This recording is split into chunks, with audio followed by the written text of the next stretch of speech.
You've got the Think Christian podcast. I'm Josh Larson, your host.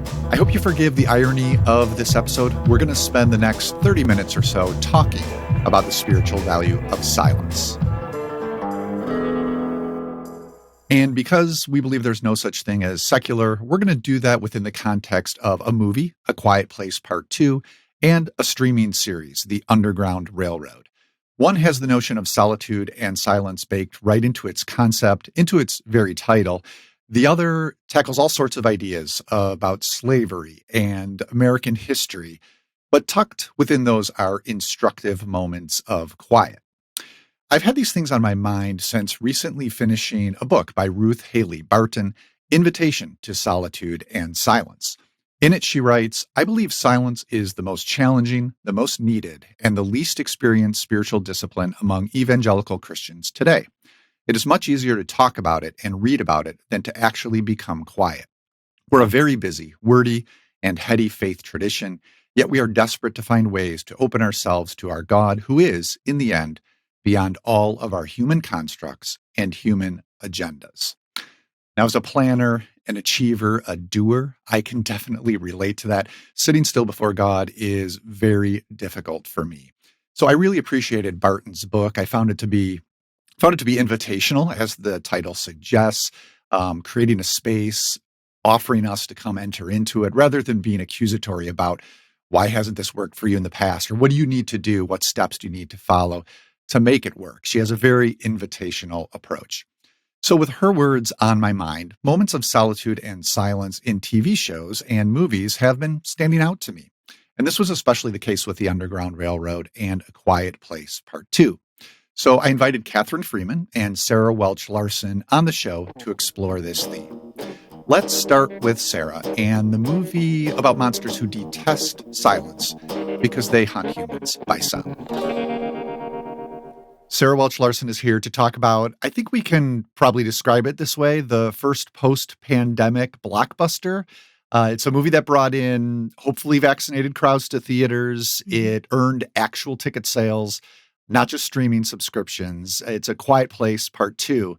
Sarah, help us here set up, give us the gist of this series, and let me know kind of your level of Quiet Place fandom. If you were someone who was wowed by the first one, which kind of came out of nowhere a little bit, being a non-franchise title, and we're eagerly anticipating this one, or did you catch up with both now because of the sequel? So I enjoyed the first one when it came out. I like going to see like scary movies in the theater because it feels like more of an experience when you're watching them with other people. But I hadn't watched it since seeing it in the theater. So just kind of like enjoyed it. Was not expecting a sequel, but was happy to be able to go and see this one. For those who aren't familiar with the franchise, the basic gist is, what if aliens invaded and they can hear really well, and also they're very hungry? The main characters in this series are the Abbott family, Lee Abbott, played by John Krasinski, Evelyn Abbott, his wife, played by his real-life wife, Emily Blunt, and then their children, Reagan, played by Millicent Simmons, who we'll have to talk about because she's fantastic. Yes. And then Marcus, played by Noah Jupe, and then also a newly born baby as well. They, as a family, at least in the first movie, spend most of their time on a farm, very quietly walking around the woods on pathways that they've made out of sand. And in the second movie, the family is moving out into the wider world because the farm is no longer a safe place for them to be. So that's basically the gist of it, is they have to be very quiet because otherwise they will be eaten by ravenous aliens. They're quite ravenous. And I notice you're leaving out a spoiler from the first movie that maybe is a good idea for folks who, I think most people know what happens, but we can dance around that since you did as well. But it does come into play. A main reason, I think, why they are moving out in this sequel.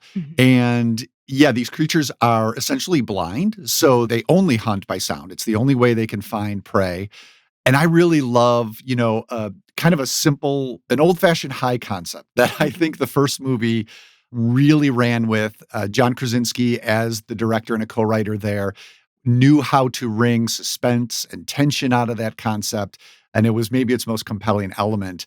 I also like that it creates this nice parallel for this idea of solitude and silence as a spiritual discipline. Mhm. When we think of those qualities in Christianity or Christian meditation, solitude and silence are often talked about as avenues to experiencing God. So, escaping our own busyness, our own noisiness to make space for God to enter. And in the Quiet Place universe, silence, as you described, is literally life-saving. These Mhm. characters are required to slow down. They're required to be attentive in new ways, to narrow their focus. I think of the scene, it might be Reagan in part two, who is gingerly stepping amidst this broken glass so Mhm. as to not make any noise at all. So even moving in ways you wouldn't otherwise. And these are all qualities, I think, of Christian meditation, and the very Mhm. structure of A Quiet Place kind of affirms those qualities. Yeah, I don't think it's an accident that their last name is Abbott because the life, especially in the first movie that this whole Mm, family lives, is a very monastic one, like very quiet, gathering that's crops, true. like contemplation, prayer before dinner, and then eventually breaking and having quiet conversations when they know that it's safe. But for the most part, it's a very silent, attentive existence that they're leading in the world. Yeah, I didn't think about that, but you're absolutely right, and that does alter as they do move out and spread out and meet a new character, I think we can say, Killian Murphy, Hmm. who has created his own sort of monastic existence, but it stands apart in a way because he's on his own, and so there's no way for him to create community, and he's kind of just turned inward. So when he comes across the Abbott family, we learn from the prologue in this movie that he's a neighbor. They knew him before, Hmm. but he still kind of tries to hide from them with a bandana over his face. He doesn't think he has space for them in this hideout he's created. Hmm. So there is a contrast to sort of the monastic community you described that they had in the first film, and then this really character who doesn't want any community. What did you think of Murphy and adding sort of this character, someone new in the sequel? Well, I love Killian Murphy, so I'll watch him in just about anything. And I really enjoyed him in this, both his performance and then just the character. I think it was interesting to see the world through a slightly different perspective. That's one of the things that I like about sequels like this, where the focus is still very narrow, but they're willing to branch out and go explore new territory. So Mm, you're still seeing a lot of the movie, especially through Reagan's eyes, which I think is extremely important because Reagan is also deaf. And so she is moving throughout this world with both an advantage and a disadvantage. The disadvantage is that she can't hear, so she can't tell when she's being loud enough to attract alien presences. But she also has a cochlear implant that can be used in order to, spoilers, I guess, for the first movie, that can be used to drive away those aliens with a feedback loop. And she and Killian Murphy spend most of the movie together exploring, trying to find another community elsewhere. The two of them play off each other in interesting ways because Killian Murphy can't sign. And so she has to tell him whenever he's panicked, slow down, enunciate, like face me when you're speaking and be intentional about the way that you're speaking so that they can communicate and work together as well. yeah, I like those moments between them. And as you said at the top there, Millicent Simmons, so good. Hmm. There's a section of this movie where it almost becomes hers when she does strike out on her own. And I would have been happy if it had just continued that way. She has some action scenes where she's just this completely non-conventional but very effective action hero. Hmm. I think has sort of the brazenness to strike out on her own, but also that vulnerability that you speak of. So that combination makes her a fascinating character. Hmm. And yeah, as you said, she's also fascinating in terms of how it relates to this idea of silence because it does go both ways, where she's definitely more vulnerable in that sense too, but she's really the family's saving grace with the feedback. And maybe even potentially the world's, I think, as this movie expands, that comes into question. So I'm curious how you read that, Sarah. Do you think the movie sees her particular silence, the fact that she's hearing impaired, as more of a limitation or as a gift, or is that kind of just threading that line along one of the things that's interesting about the movie? I read it as just another way of existing in the world. There are definitely drawbacks, but there are also advantages to living the way that she does. If her family hadn't been able to sign in the first place, they might not have survived the initial alien attack because they're able Yeah. to all communicate with each other silently. But at the same time, she is still, her deafness is not a superpower. It's just Mm. something that she has to live with and that the other people around her also have to live with. And the fact that the movie respects her and her abilities and her disability, I really appreciate that. But I also appreciate that they don't just turn it into a rote.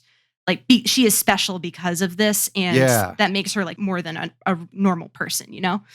Yeah, no, I really like that because you could see a movie that would take it that route, the Mm-hmm. superpower route. And it said it's just another quality of hers that has this particular value in this situation that they're in. So, Mm-hmm. so that's true. Anything else about A Quiet Place Part 2 you wanted to touch on? I love movies that take the time to slow down and let you just watch them and teach you how to watch them. And these movies in particular do a really good job of doing that. It was also great to just be in a theater. I was surrounded by a few other people, and the theater was dead silent the entire time. Yes. And it kind of got me thinking a little bit about the idea of watching movies in community, because I've been watching a ton of movies over the last year, mostly alone or with my husband. But when we went into the theater, we were watching the same thing with a group of other people in silence, but we were all paying attention to the same thing. It felt like a very communal activity in a way that felt a little bit more special, since we haven't been able to do that quite so much lately.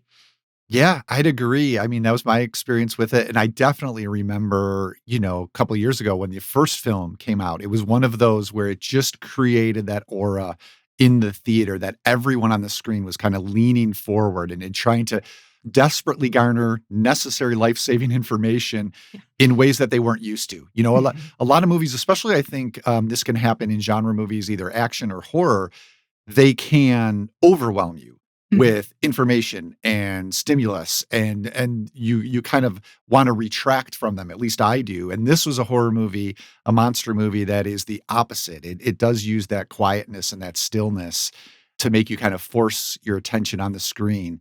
And I think that's a quality, the attention aspect is crucial, even when it comes to something like Christian meditation. I think that's part of what we're asked to do is, yes, to still ourselves and to be silent ourselves, but to allow us to focus our attention on God, on what we want to allow to be said to us in that moment. So it's not just kind of, drifting off or spacing out for a while. It's actually putting things aside so that we can focus our attention. And those are the best movies ask the same things of us, I think. Absolutely. All right. So last time, Sarah, you were on, you were talking about your book. I'm sure you wouldn't mind mentioning it once more for people who missed that, just so you can continue to get the word out. It also relates to monsters, aliens. So aliens that tell will folks eat some you. more about that. Yeah. Yes. So this past March, I just published a book called Becoming Alien: The Beginning and End of Evil and Science Fiction's Most Idiosyncratic Film Franchise. It's always a bit of a mouthful, so I'm always happy to be able to get through that subtitle. And you can find it wherever books are sold, but especially at Whiff and Stock. And it is a feminist theological examination of all 6 alien movies, and particularly how they portray the topic of evil. And it's good. I can confirm that. So Yep. I kind of hope they don't make 6 Quiet Place movies. I mean, as you said, No. I didn't expect a sequel either. The first one kind of ended perfectly. And though I liked this film, I don't know that I absolutely needed it. Are you in the same place, or do you wish they'll keep making these? I almost liked this one more than the first one just because it was so streamlined, but you don't get the second one without the first one. So there's a little bit of give and take there. I would be perfectly happy if they never made any more of these. And that's not to say that I don't like them, because I do. I just don't think that there's much more that they can do in this particular world. Yeah. Yeah, that seems fair. So we won't get a book from you in 10 years on Quiet Place, probably. I guess never say never. We'll see. Maybe on just the 2, but we'll see. Okay. I like that. All right. Thanks for joining me, Sarah, and enjoy the rest of your summer. Maybe we'll run into each other here in Chicago now that things are more open. But yeah, enjoy the next warmer months, okay? Absolutely. Thanks for having me. Hello, everyone. John J. Thompson, your in-house DJ here, inviting you to check out this special Spotify mix I have curated to correspond with this episode's Solitude and Silence theme. You can find it by searching for the Think Christian playlist on Spotify, or just check the link in the emails you get from us over on our website. As usual, we can't play any of the music here on the YouTube feed, but I've found some great songs out there that deal with this theme, including Then the Quiet Explosion by Hammock, who I have written about for TC and had on my own True Tunes podcast, and Solitude by Billie Holiday, and many more. And if you have any ideas of songs I should add, tweet at me at John J. Thompson, and I will see what I can do. Until next time, I've just got one thing to say to you. Shh.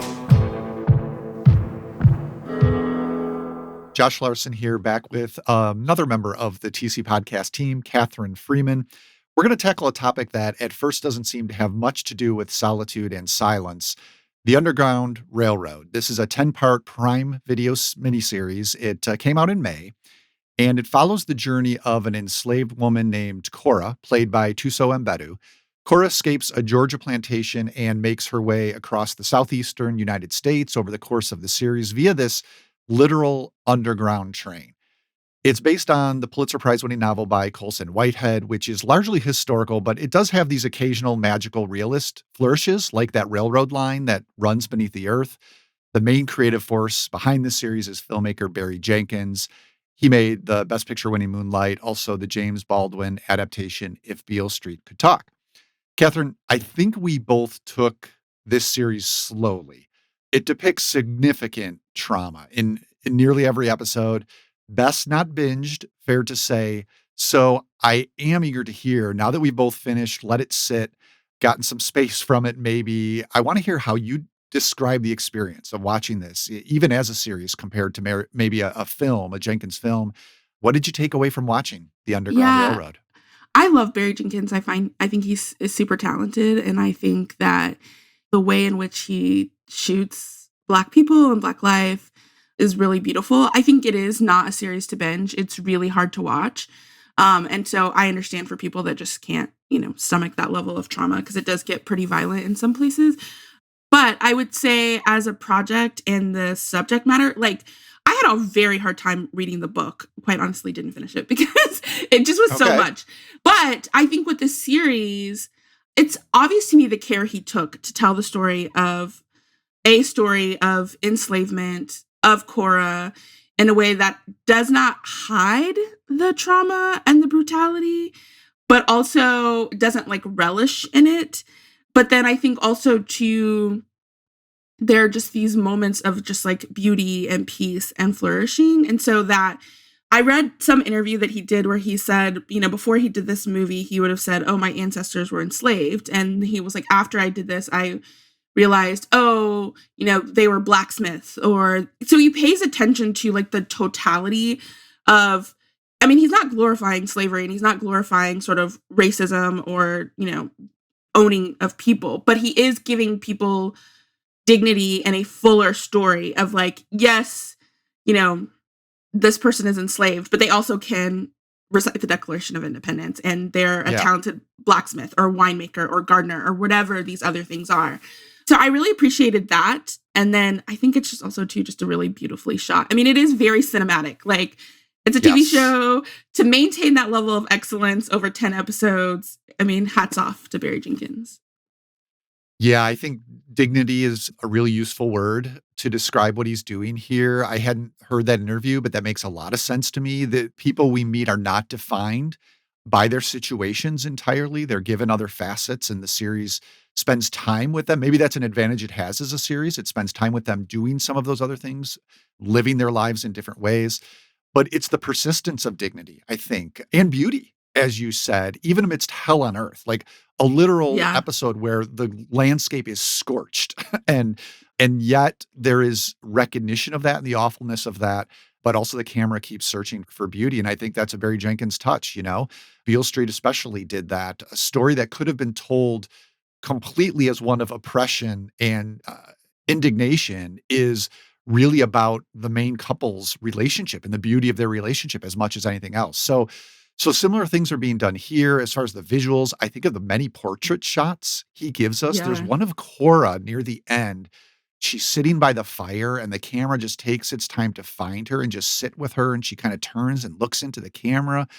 Those are just the gorgeous portraits of the Black experience we don't get a lot, especially in historical films, to your point. So I'm curious what also you made of, religion is a bit of a through line. It certainly pops up in terms of, the historical setting. I think of episode 3, North Carolina, where there's this religious cult, it seems like, that has banned Black people from the area entirely. They have these strange church services. That's maybe the one episode where religion comes most to the forefront, but it pops up here and there. So was there any common takeaway from those elements, Kathryn, or did you think it was just part of the historical background that the series wanted to include? I mean, I think there are takeaways. I mean, I think that what you see is like, I think sort of this like juxtaposition of this distortion of the idea of Imago Dei being limited to people with white skin as preferable. I think the sheriff or the marshal in North Carolina says that like God's dream for America is for it to be white or something like that. And then, but I think also too, first of all, like that God's dream is limited just to America. That's problematic. But then also too, that it would be limited to white people. And then I think you see on the flip side of that, this sort of pushback against that heresy, right? That like Imago Dei only applies to people with white skin, with some of the African-American characters who, you know, again, assert, I can't remember which episode it is the one man that's being punished for running away, where he like refuses and he says like, that's not true. And so I do think you see this like juxtaposition of like which vision of Christianity or theological imagination is going to like win out. And I think he does present both sides. So it's not like a negative portrayal, like Christianity is only, you know, this one version that these people are presenting. There is this other version, this more faithful, true version that exists.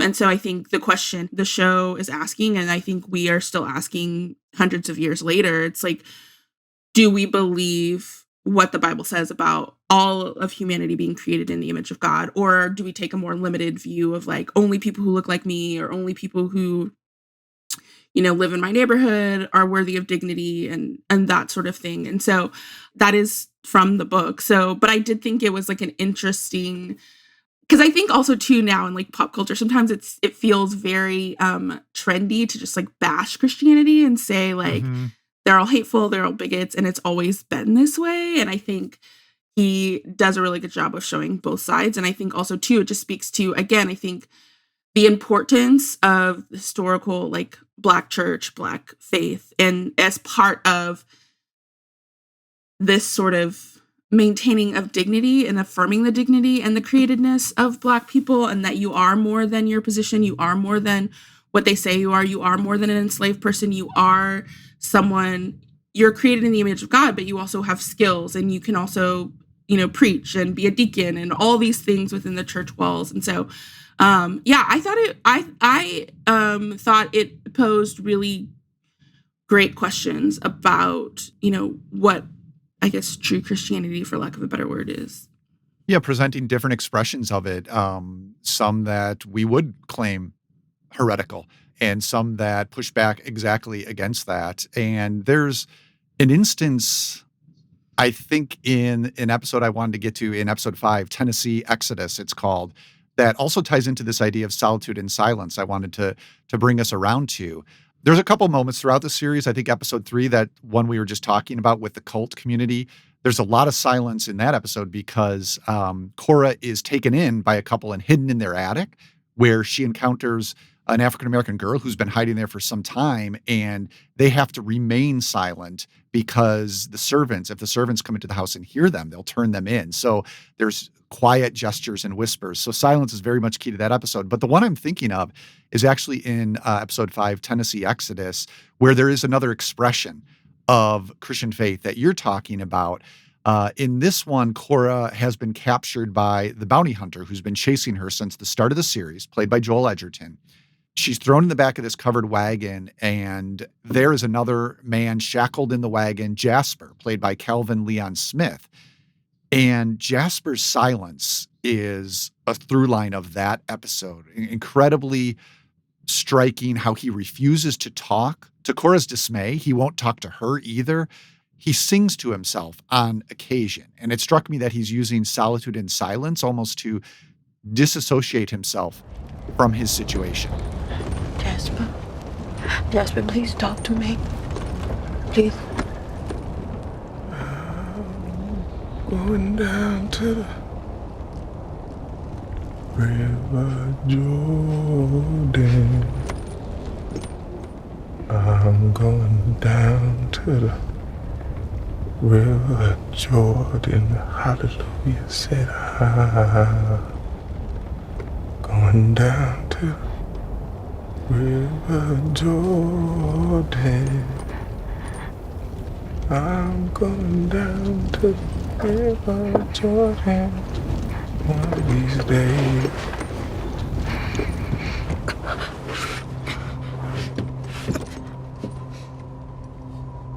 So when it comes to Jasper, I'm curious, Kathryn, do you see these spirituals, which are essentially what he's singing mostly? Is there a comfort to be found there? Is it an example of what you're talking about with a pushback, a way of pushing back? Or do you think that's meant to be taken as sort of a false hope? Is here's a man in the direst of straits, and is he reaching for something that isn't going to help him? How did you read Jasper in particular? Yeah, I mean, I took the refusal to talk as like, again, an assertion of his dignity and autonomy and his decision. Like, I don't have to be or do or entertain or serve anymore. And I took it as a more like, I'm trying to think of the right word, like a sort of like a soul freedom of like, you can do what you want to my body, but my soul is free kind of stance, and sort of as a reasserting his own sort of freedom in the way that he could. It's sort of getting dignity in the way that he could. And I do think the singing of the spirituals, I do think kind of to me like reaffirmed that. It's almost like an out of body. It seems like you're describing it as like an out of body experience, which does relate to, I think in Christian meditation, sometimes we think of it that way, is we're trying to get out of our own head, get away from our own thoughts, create a space where God can enter in that's free of our own ego, free of even trying to achieve something in that meditation. If an experience comes, that's wonderful. If it doesn't mean it's any sort of failure. But we are trying to get out of our own bodies, out of our own heads. Just more generally, did any other moments of solitude or silence in the series stand out to you? Or do you see a way they relate to this idea of quietude as a spiritual discipline? I mean, I do think, to your point about the ways in which the slow panning of people and it's not total silence. The people aren't speaking, but there is like obviously the music soundtrack going in the background. Mm-hmm. Beautiful soundtrack. So the scene I'm thinking of, I think it's also in episode 8 where they're like, he pans over all of the people on the farm and you can see their costumes, and some people are having instruments and you see their children. And I think that whole episode, it kind of reminded me of sort of like the Garden of Eden and creation, and like this idea of like after this, obviously it's not totally new creation because, violence once again finds its way in, which that won't happen. But it reminded me that silence, oftentimes we don't like silence and solitude, I think, in a world that's like crazy, but that it does allow for new moments of beauty to break in. And it does allow for that silence sometimes can be a beginning of something. I just feel like that sort of scene and that sort of just a reminder of like, he didn't have to say with words, because I think even too, like you saw a little bit, but he didn't have to say with words like, oh, people play instruments and people are teachers and people are this. And I think that scene was such a beautiful way of communicating sort of individuality and skill and craftsmanship and beauty without having to use words. And I just think sometimes we're very, we're hesitant about silence, but I just think it does allow us to open ourselves up to something new sometimes. It's an act of patience. Silence goes hand in hand with patience, I think, because we are waiting for, as you said, something to happen.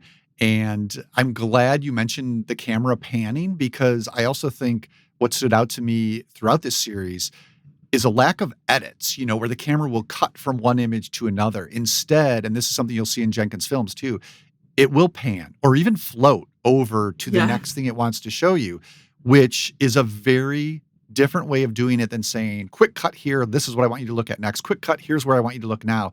And it does, again, evoke patience. It captures silence and quietude. It kind of is that same aesthetic in the actual camera movement. So yeah, I'm glad you made that connection as well. What else did you want to cover when it comes? I was just going to add one more thing. And I think also too, like, he makes you pay attention because he sticks with one thing for so long. And I was reading, I'm not going to remember who said this, but I was reading something I had to read for class while I was still a student. But one of the ways they describe prayer is like the art of paying attention, like sitting and asking God, like, giving God your full attention and paying attention to the world around you and those things as well. And so it is almost like it reminded me of that. Like he does force you to notice the details of their costumes, of their faces, of their expressions, because he's not moving on. And so it's like, okay, I'm here with you. I have to look at all the things that I have to look at all these things because the camera is still here. Like, and I just think that he does that so well in calling us to pay attention. And I think silence, again, solitude, quietude, does force you to pay attention. Yeah. And so in a way, having a 10-part series like this plays to some of Jenkins' strengths. I think, I'm always going to be a little biased towards the feature film format, but it was interesting to see Jenkins transfer some of those same touches. And in this particular instance, maybe it's allows him to make it even a stronger element of the project. Did you want to cover anything else? I mean, obviously there's a ton in a 10-part series, but I was happy to get your thoughts. You good with what we covered on this? Yeah, no, I thought it was great. I do think, if you can watch it, you should. I mean, I think there's like a conversation in Hollywood about like whether or not the stories that feature African Americans are always about in slavery. But I think I have decided that I'm the type of person if it's a good story, I mean, that is part of the African American experience. And I think a lot of bad slavery films have been made.